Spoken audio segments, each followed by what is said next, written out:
An authenticator app is a tool that adds an extra layer of security to your online accounts by generating time-sensitive codes. To start using it, you first need to download the app from your phone's app store, such as Google Authenticator, Microsoft Authenticator, or Authy. I'll put it in the description. Once installed, you're going to need to link the app to the service that you want to protect, such as your email or your social media accounts.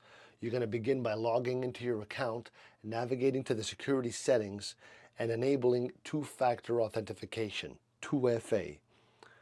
The service will display a QR code that you can scan with your Authenticator app.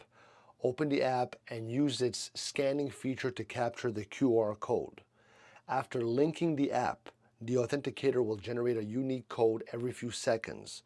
When logging into the service in the future, you'll be prompted to enter this code in addition to your usual password.